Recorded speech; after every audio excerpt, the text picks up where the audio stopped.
So much. Hi, everybody.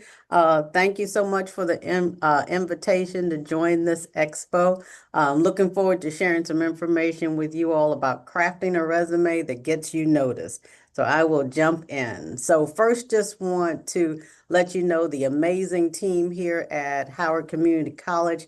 Kiara Stevenson is the Director of Career Services. She's on the line monitoring the chat. So please jump in and put your questions in the chat. We have Amy Crawford, who is the Assistant Director of Internships here at Howard Community College. Paul Martin is a career counselor here, has been here for several years, so knowledgeable. And then, as introduced, I'm Jerri Harris, so I'm a career specialist. So just want to let you all know that I'm right here with you as a 50 plus pluser. Here's my AARP card, if you can see that. So like I say, I'm 50 plus plus. I have gotten my last two jobs being 60 plus. So I'm right here with you and understand that. I recently retired from a 45-year career in human resources and came here to the community college because that was a dream in terms of post-retirement to work with students. And I am enjoying being able to work with other community groups like this expo. So again, thanks for having me. Okay, so let's jump right in. So what is a resume? We all have the resume, right? It's a summary that highlights our skills, our relevant experience in education. You're going to hear me say that word relevant so many times during my time because it's all about what's relevant to the job that you are applying for. It's a snapshot that shows that alignment between the qualifications that you have and the requirements of the role. You're trying to make sure that you have a match of what you've done to what the employer is looking for. And then finally, it's your marketing brochure. It's your way to sell your qualifications to a potential employer because the ultimate goal is for you to get the interview. And the resume is that tool that's going to get their attention that helps you land that interview. Okay. So applicant tracking system, that is just the new software that's being used by employers mainly to filter out applicants. And a big thing about that again is keywords. I'm not going to go into this any further because the workshop following this is going to provide details about that. But that's something that you'll hear a lot nowadays is about the applicant tracking system.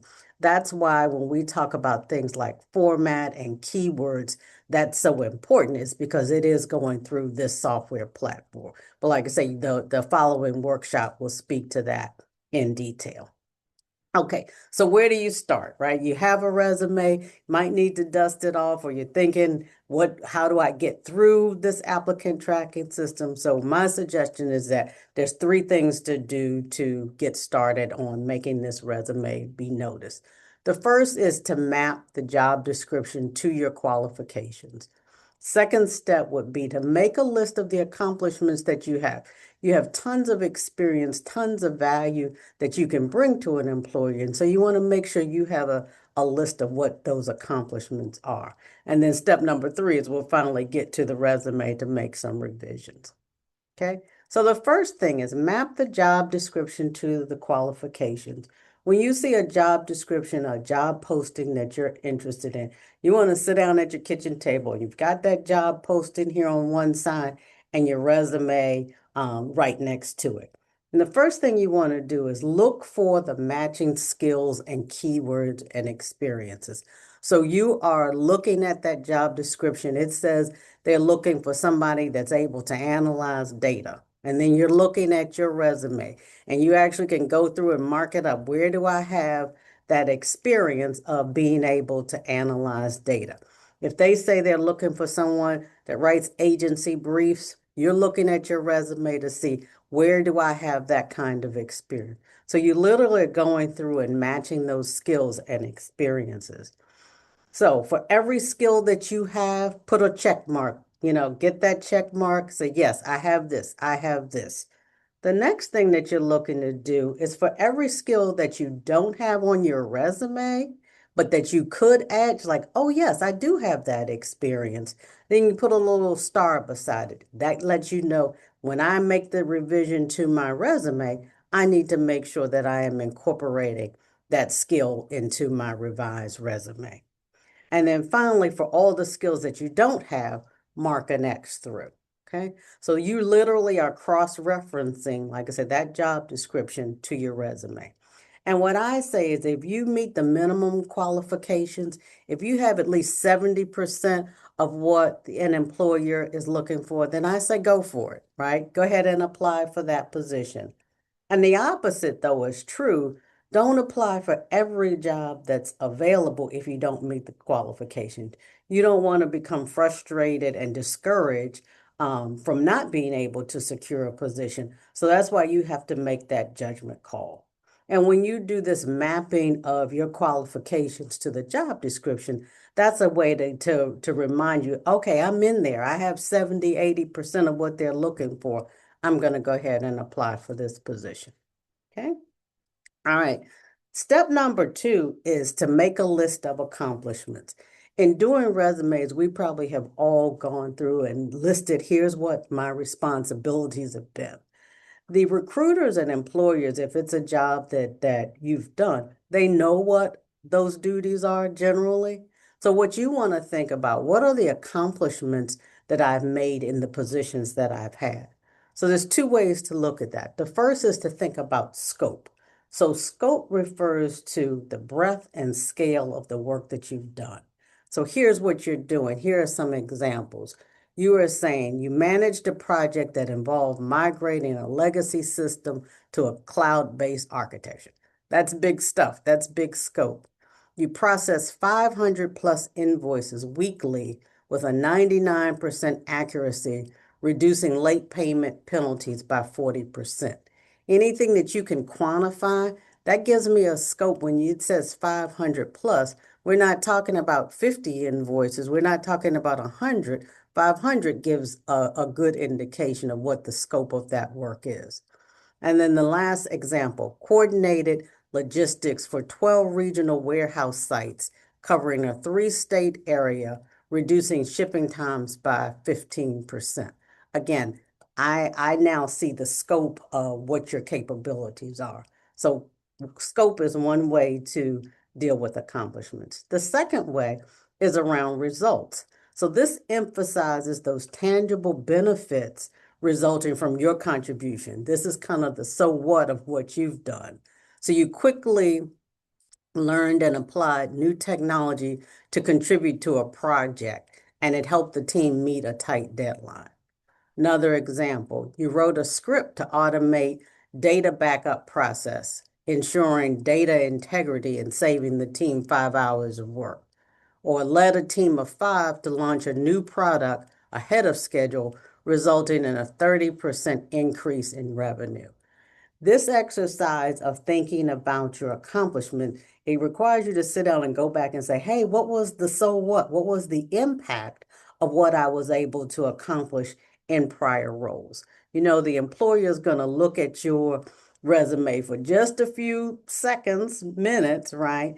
And if you're able to articulate what you were able to do for someone else, then that again is that marketing tool that says, I want to talk to this person because they can do that for us at our company. So definitely think accomplishments. Okay. And then step number 3, that's when we're going to get to revise the resume. So the first part is about format. And what I mentioned earlier about the applicant tracking system is applicant tracking systems are screening resumes. So this kind of thing becomes really important. But the first one is to use the space widely. You know, having 1-inch margins and enough white space is always key. Sometimes we see resumes that have so much information, it's hard to read. And so you want to be able to have a clean resume, has good margin, has good white space.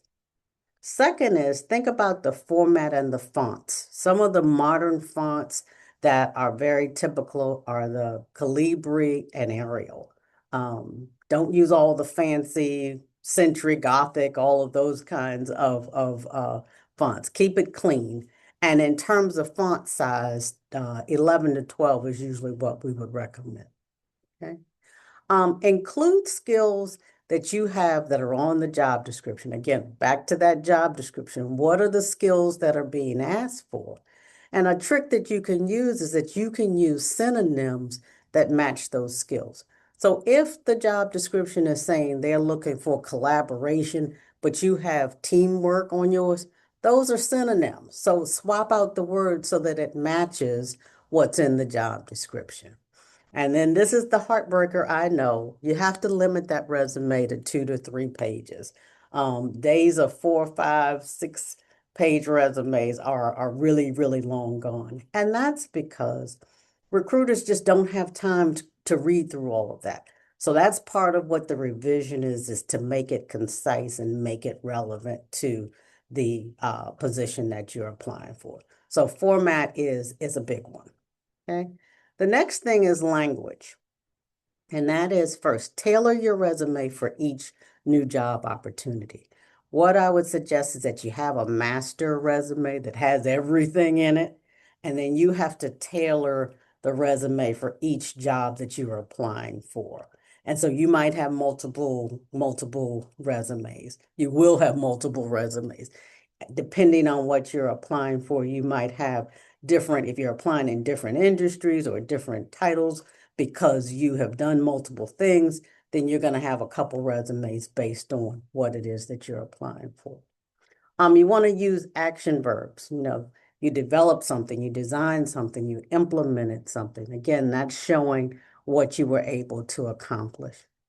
And then the final one under language is use common language.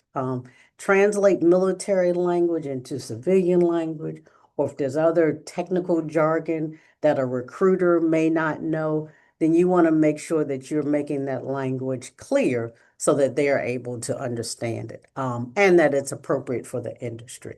If you're applying to a tech company, they would know what those technical jargons were versus if you're applying to a non-tech company because you want to use some transferable skills, they may not know what all the acronyms and things stand for. So you want to be mindful of the language that you're using and make sure that it is appropriate for the industry. And then the final thing under revise is proofread. Proofread, proofread, proofread, proofread.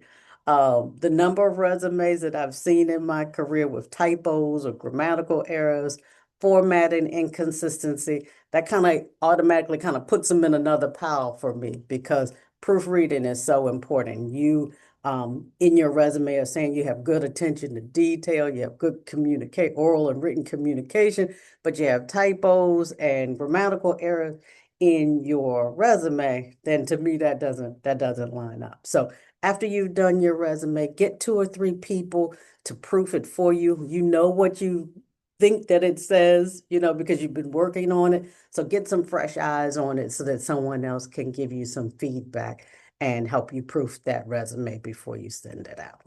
Okay, so we're mapping our job description to our qualifications. We're thinking about accomplishments, and then we finally get to revising the resume.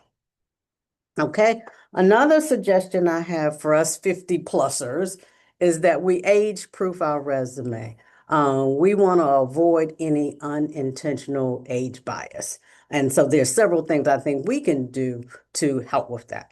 The first one is get rid of all the old graduation dates if it's more than 15, 20 years old. I graduated with my undergraduate degree in 19 blank blank. That's definitely got to go. I haven't used my graduation date in years. My master's degree was still in the 19 something. Got to get those older dates off of the resume. We don't need anybody calculating how many years ago it was that you received your degree. So remove the old graduation date.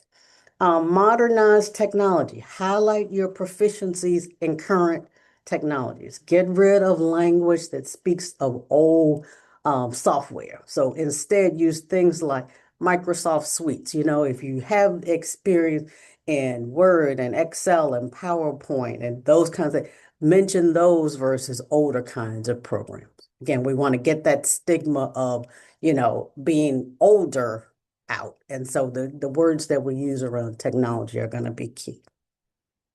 Okay. Use modern formatting. We just talked about formatting, but I also want to talk about email addresses. So the new email addresses are like Gmail and Outlook. No more AOL, no more Hotmail. That automatically says how dated we might be if we're using those kinds of email addresses. You can even go out and get an email account for free that you might want to just use for your job search activity. Okay, so that's a modern kind of formatting thing. Be concise with the experience. So we can't list every single thing that we've ever done in our life. We just can't. So we're going to focus on what's the current problem situation that this employer needs us to be able to solve. And that's the experience that we're going to make sure that we are highlighting in our resume. Okay. This is a key one, I think. You want to highlight continued learning. Feature any certifications that you might have done, any upskilling, reskilling, any kind of training that you have done to combat those stereotypes about lack of technical skills, lack of learning. There are so many ways that we can learn and stay current. You know, even YouTube, we can go out and learn some things on YouTube. We can get certifications. We can go take a class or a course, at some universities that offer, free training, free certifications for senior 50 plus. So take advantage of that, but then also make sure that you're including that on your resume so that this potential employer knows, hey, this person is reskilled, they've upskilled, they are up to speed in terms of the technologies and things that we are looking for. AI is a big one. Everybody's talking about AI. If you go out and you take a certification, some courses in AI, it could be appropriate then for you to list that. So again, the employer knows that you're up to speed with what's happening currently.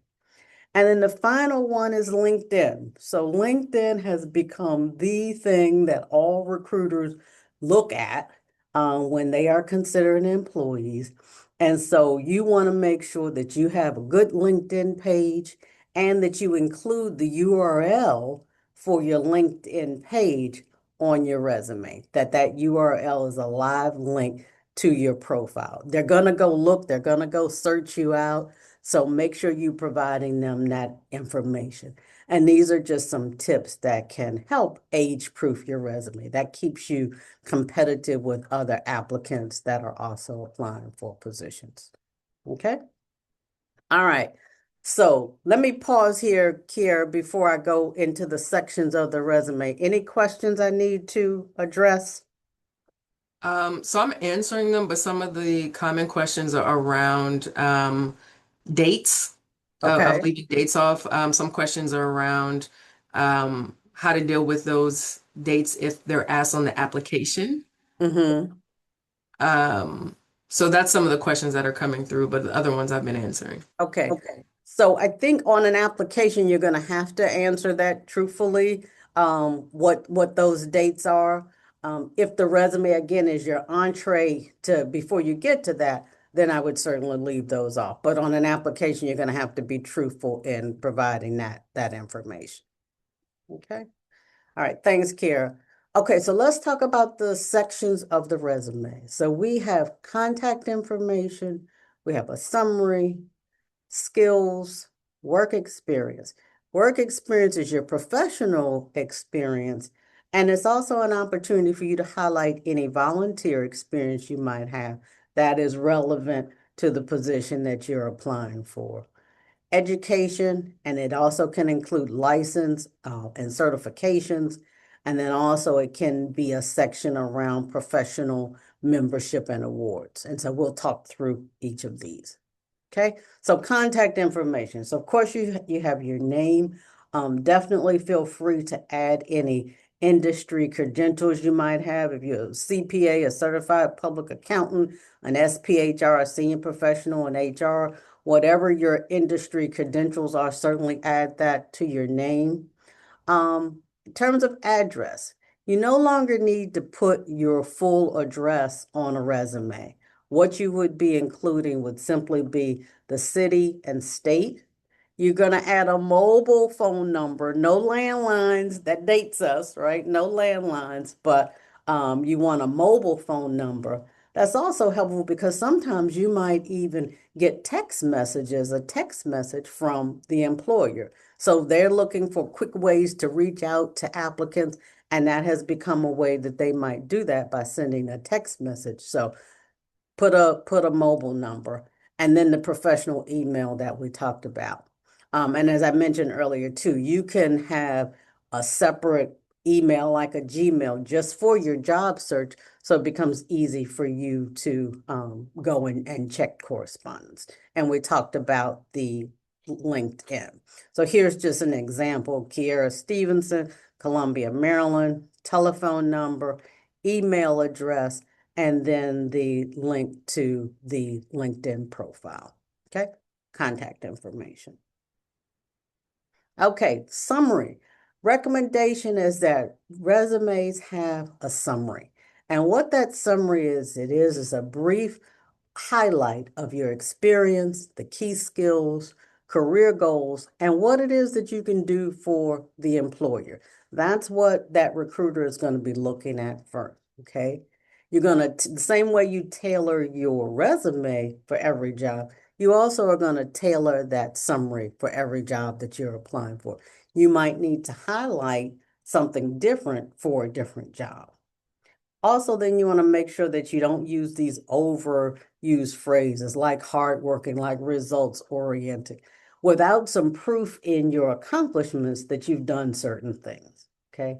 And then also you want to make sure that you avoid words that might age you. You know, you're not seasoned, you're accomplished. You're not a veteran customer service representative. Your results, well, I don't say results oriented, but you don't want to use that veteran sounds like you've been around a while. Okay. So you're saying who you are, what you offer, and how and why it benefits the employer. So here's an example of that. So here's one for a customer service professional. So experienced customer service professional with 15 plus years of experience in a fast-paced retail and call center environments, skilled in conflict resolution, team leadership, and customer service satisfaction improvement, seeking to bring proven customer engagement strategies to a dynamic organization. So that becomes your summary at the beginning of your resume right after your contact information. Okay, skills are so important these days. Lots of organizations are going to skill-based hiring, skills-based organizations. That is where they are, again, so focused on what are those things that are transferable from what you've done to what it is that they're looking for you to do.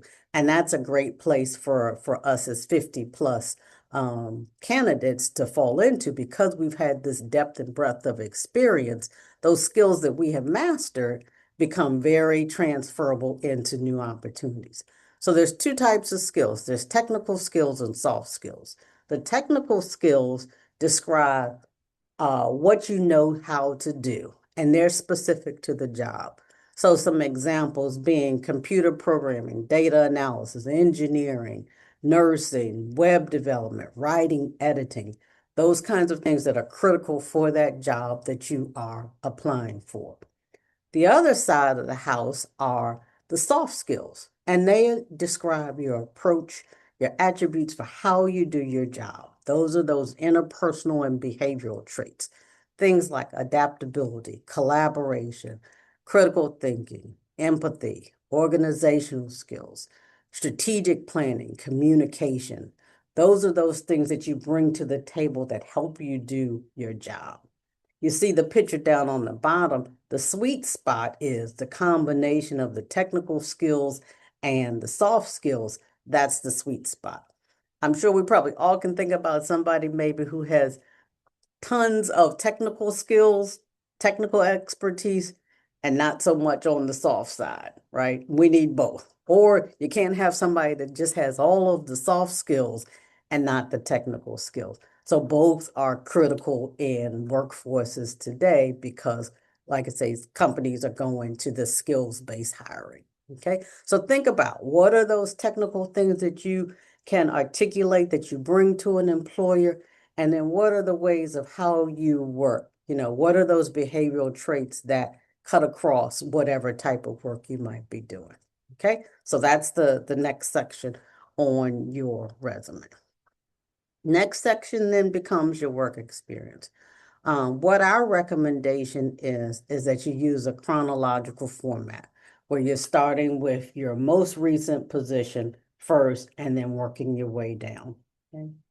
Another recommendation that we have is that you order those work bullets so that they are the experience that is most relevant, you use that first. So if you, let's say, have 5 or 6 bullets per job, when you look at those, what are the ones that most, again, relate to that job? Because you want to list those first. You don't want to list an administrative task that you might have had if what you've done is something else that's more relevant to the job you're applying for. Okay. You want to include the company name, city, state, position title, and date range. You no longer have to, again, put a full address of the company that you worked for, just the company name, city, state, position title, and date range. On the resume, we're recommending that you document 10 to 15 years of experience. That's it. So again, we can't put everything that we've ever done, but we want to capture the last 10 to 15 years of what that experience is. If, however, you have older experience that is relevant for the job that you're applying for, you can add another section that says other experience. So for example, I applied for a position once that required training, like as a training specialist type of experience. And I did that years ago. So what I simply did was under other experience, I put training specialist and the name of the company. I did not put a date. Okay. So then in the course of an interview, when that came up, I was able to say, well, years ago, I, worked as a training specialist and I was able to do da, da, da, da, da. But I did not include that date. So if it is relevant, other experience that you have, that can become another section on your resume. We talked about using action verbs already to describe your job duties. You want to make sure that you're using present tense for current roles if you're currently working, and past tense for prior roles.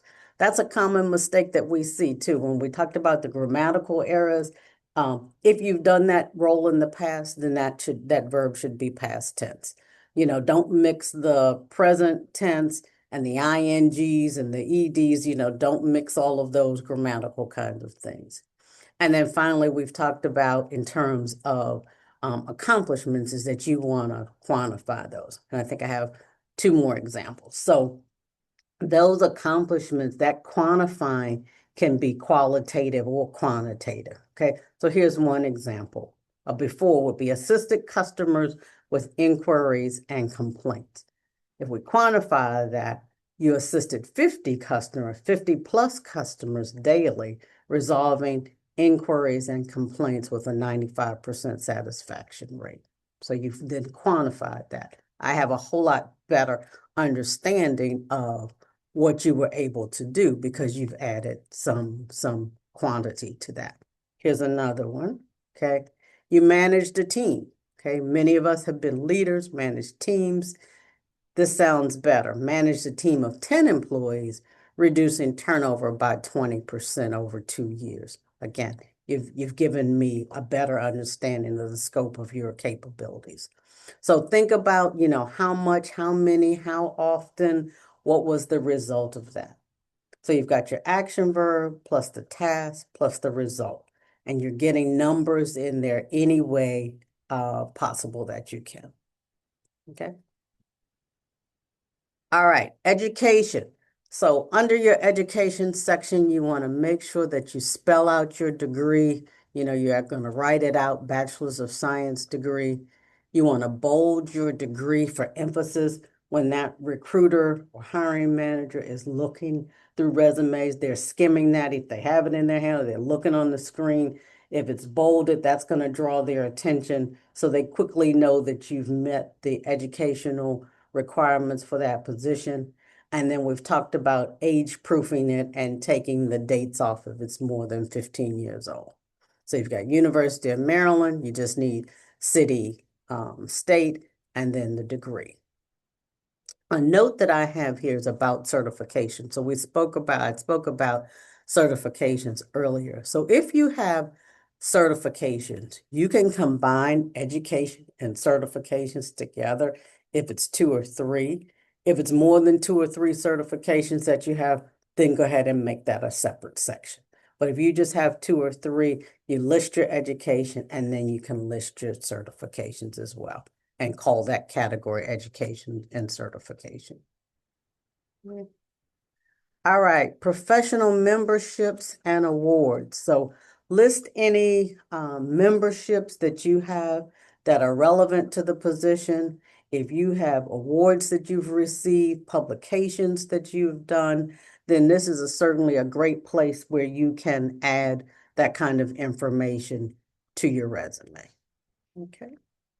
All right, federal resumes. Federal resumes are a whole different beast that I don't have expertise in, and it's changed so much. Gone are the days where there was the 171. That's been gone for years.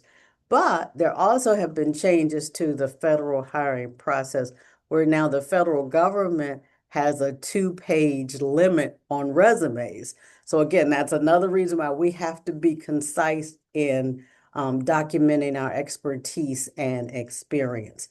But here are a couple of resources that you can use that will be helpful for you around federal employment if that's something that you're seeking.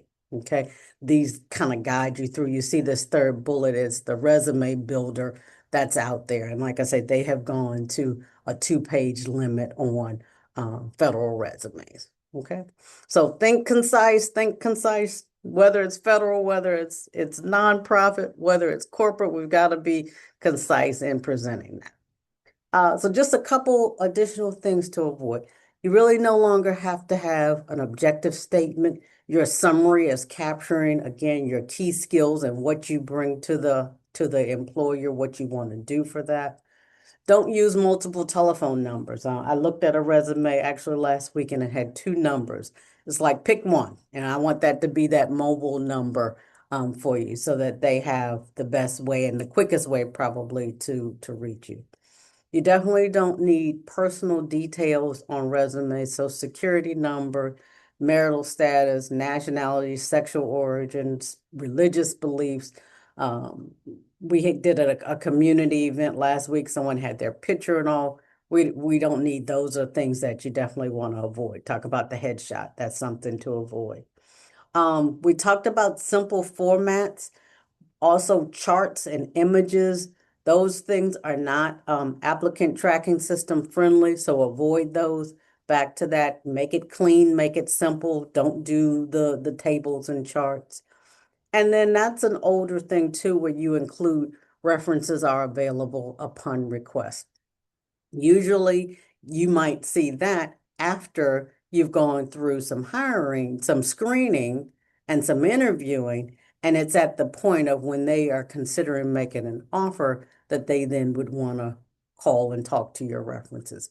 So if it's asked for on an application, you would need to provide it, but certainly not on the resume. Okay. All right, so you all can connect with us at Howard Community College in person or virtually.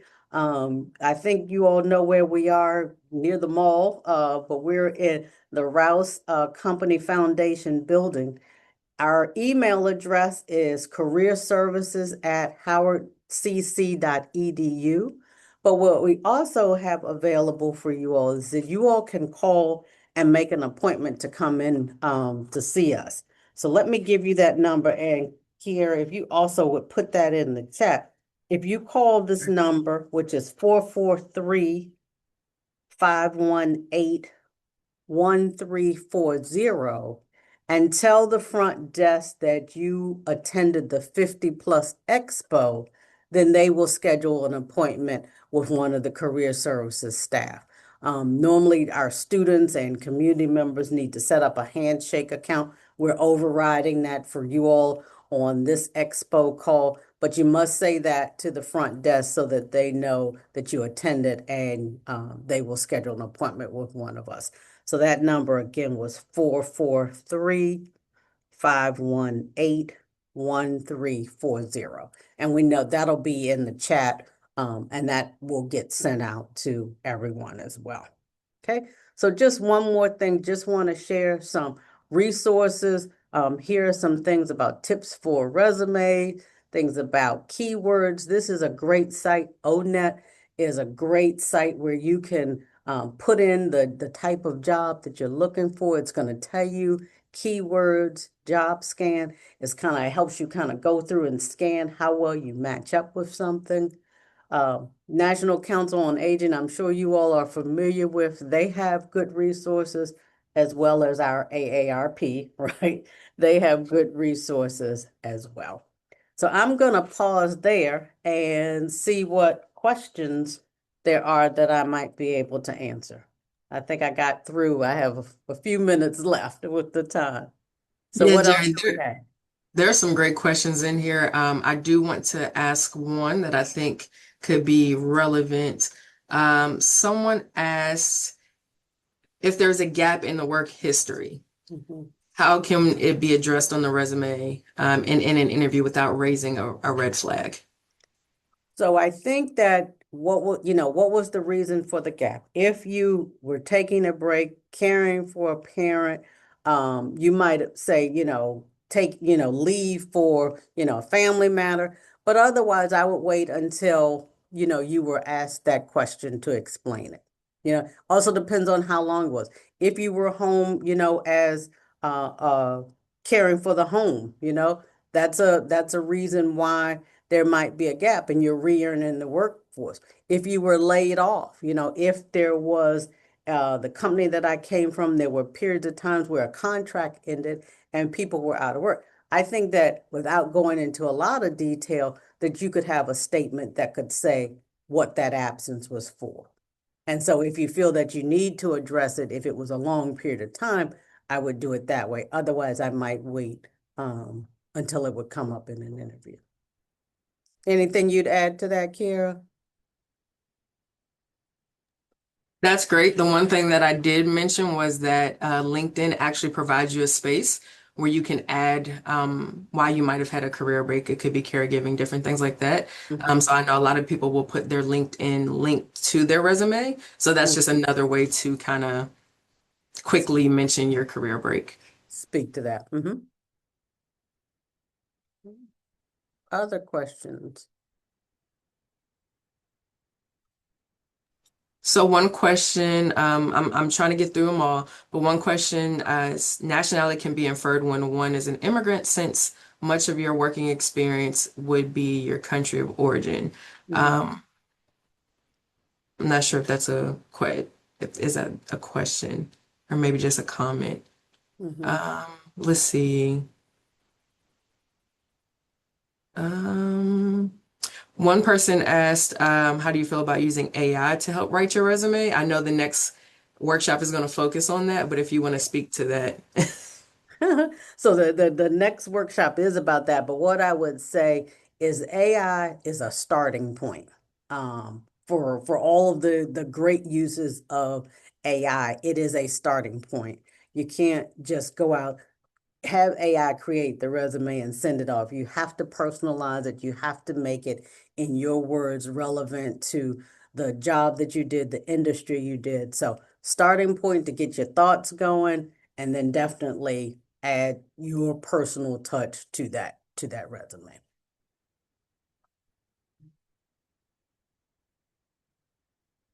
What else we got? Thank you for that. Let's see. I see a hand up, and I don't know that people can come off mute, but Jean, if you could put your question in the chat, then we can try to address the question that you have.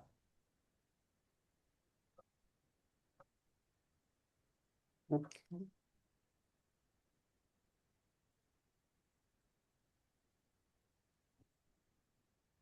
I think I'm getting through the majority of Okay. those. So I think we're good. I'm Oh, going to stay a few more minutes after if anyone has additional questions. okay. Oh, Well, hopefully, huh? I'm sorry. Someone asked if you could discuss the URL and LinkedIn setup, Okay. So, maybe from the generic one to the more personalized. so on LinkedIn, when you have your LinkedIn profile, it will generate a URL where it'll say like www.linkedin, and then it's like some name and number combination. And so what you're doing is you're taking those numbers out so that it would be www dot, oh, and actually we have an example of that from Kiera's here.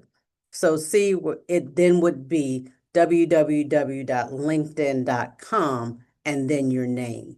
But when you initially go to LinkedIn, it's going to be a combination of names and all these long numbers.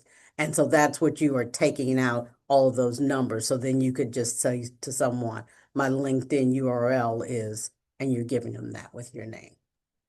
Thank you. And someone asked, could you share the slide again about noting your certifications? Okay. While she's doing that, I do want to share that the PowerPoint will be shared as well as the recording. So what I just mentioned here is that certifications can be included with education. You can have a section that says education and certifications if you have 2 or 3 certifications. If you have more than that, then I would recommend you make a separate certification section.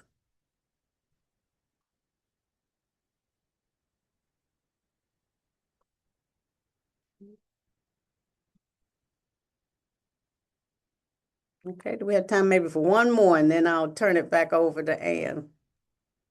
Thank you, Jerry. You're doing great. Okay. I see chat. I can't see the chat from here. I see 99. Are there 99 questions in the chat?